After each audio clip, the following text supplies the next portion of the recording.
So question number 2 is asking you to draw the mechanism of a condensation reaction with an amine and a carboxylic acid. All right, so let's go ahead and draw our carboxylic acid here and our amine.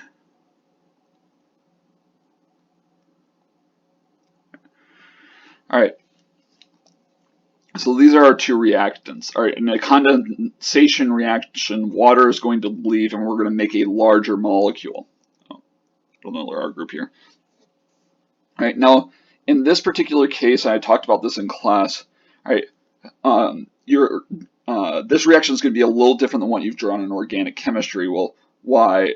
How is it different? Well, right here we have an acid, and amines are bases. All right, so we're going to kind of draw almost like kind of a fantasy reaction here. All right, usually instead of in an actual biological setting, and we're not going to worry about this yet because we're not there in biochemistry, but there would be some sort of an activating group or a good leaving group here instead of a hydrogen, right? And because of that, then the base, this amine base here, has no proton to abstract from the carboxylic acid. But we're going to go ahead and draw it just as is. If you wanted to draw it a little more precisely, you can draw it like this. That's fine with me too. All right. Well, what is going to happen in the first step? Well, when we're doing organic chemistry or biochemistry, a lot of the same rules apply. So you usually want to find a negative and a positive. Well, our amine here has this lone pair of electrons on it that has a partial negative charge. Well, on the carboxylic acid, or in this case, this little ester, we do have a partial positive charge on the carbon because there's electron density being pulled away from the carbon towards the oxygens. All right, so our negative charge here is going to come find the positive charge.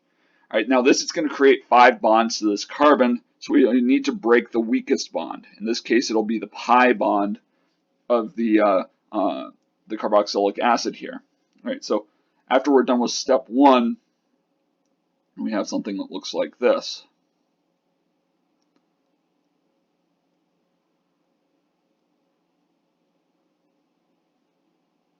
All right, let me dry out both hydrogens here.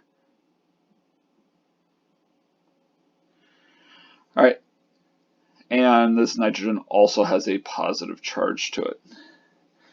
All right, now in the second step, this negatively charged oxygen species up at the top right here, right, this is an unstable species. So the lone pair of electrons here on the oxygen is going to collapse back down. And now we once again have 5 bonds to this carbon, so we need to break one of them. Well, if we break the bond to the nitrogen, then we're right back to where we started. So this is an unproductive reaction then. We can't cleave off the R groups because R groups are generally other carbons, and having a carbanion as a leaving group is an extremely unfavorable possibility. All right.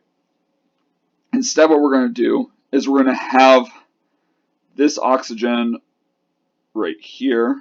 All right. This is going to be leaving. All right, so it's going to fall off. And I'm going to also have it pick up a proton from this amine right here as it's going. All right. And then the electrons that are in the NH bond can stay with the nitrogen. All right, so the end result now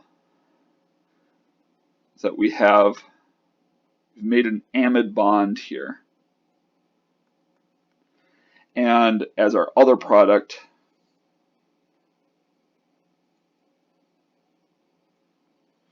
all right, we have whatever alcohol this was, or whatever organic portion this was as our leaving group, and we are now done. So this is the condensation reaction.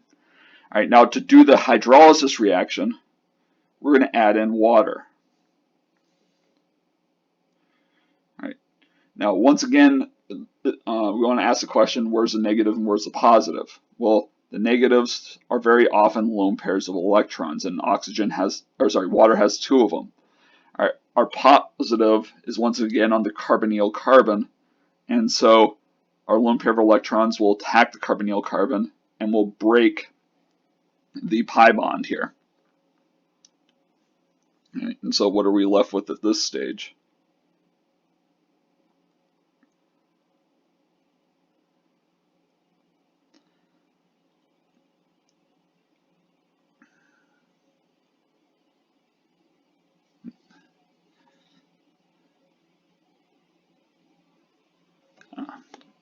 Sorry, I'm down near the bottom of my screen here. All right, so we're left with this sort of a species right now. All right. Once again, this negatively charged oxygen is unstable, so the lone pair of electrons will collapse back down here. And at this point, we need to cleave a bond that's going to give us our desired final products. All right. In this case, we're going to cleave the amine off, and as it's leaving, I'm going to have it pick up a proton here from where what used to be the water, and send those electrons in the OH bond over to the oxygen. All right, and the end result now is that we're back up here. We now have our carboxylic acid, and we have our amine. And that is it for this question.